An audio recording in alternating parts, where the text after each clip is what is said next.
Benvenuti alla terza puntata di Pazza Epoca Vittoriana, questa volta incentrata sul tema del sesso, argomento all'epoca altamente controverso, avvolto da una facciata di perbenismo che nascondeva però abitudini peccaminose come la frequentazione di prostitute, orge, BDSM, fino ad arrivare alla pedofilia e allo stupro. Sul tema del sesso in epoca vittoriana farò più di un video, data la vastità di informazioni che ho trovato. Partiamo subito con la prima parte. La donna angelo. La donna è considerata l'angelo del focolare e non le è permesso avere una sessualità propria. Con il matrimonio la moglie vittoriana diventa proprietà del proprio sposo, che diventando proprietario anche del suo corpo non aveva bisogno del consenso della moglie per avere un rapporto sessuale con lei.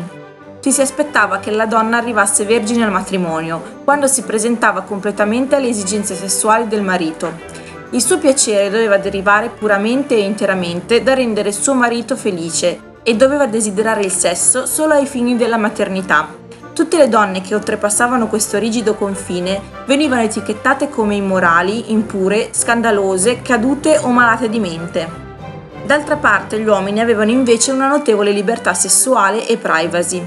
Potevano frequentare prostitute e sostenere finanziariamente amanti a lungo termine. Anche se queste donne erano etichettate come immorali dagli uomini, venivano comunque utilizzate. Nelle leggi sul matrimonio era esplicitamente scritto che gli uomini potevano avere rapporti sessuali con altre donne, mentre le loro mogli avevano il dovere di rimanere fedeli ai mariti. Una donna arrivava alla prima notte di nozze senza sapere niente di niente. L'atto sessuale era vissuto come uno shock, un evento inspiegabile, umiliante e degradante, da sopportare in silenzio per il bene del marito, che da parte sua era altrettanto ignorante, ma probabilmente convinto di essere un dio, perché pagava le prostitute per dirglielo. Sesso pericoloso. L'unica posizione consentita era il missionario, in cui solo pochi medici illuminati consentivano di alzare un po' le gambe, che dovevano altrimenti rimanere stese e rigide.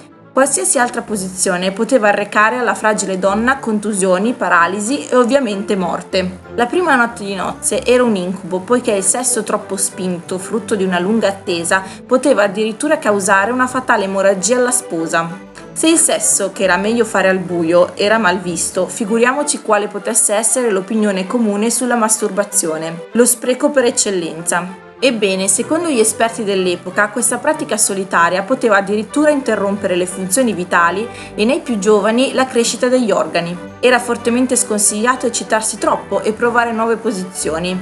Tutto è raccontato nel libro Unmentionable, The Victorian Ladies Guide to Sex, Marriage and Manners. Guida al sesso, matrimonio e alle buone maniere, scritto dalla storica Therese O'Neill, che dà dettagli sulle norme puritane di allora. Ad esempio, fare sesso in piedi o con le gambe tirate era fuori discussione.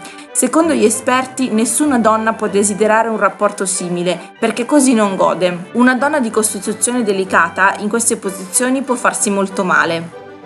Le donne non dovevano fare sesso dopo un lauto pranzo, perché rischiavano un infarto, né dovevano farlo dopo una serata alcolica, in quanto i figli concepiti da ubriachi sarebbero nati affetti da idiozia e malattie nervose.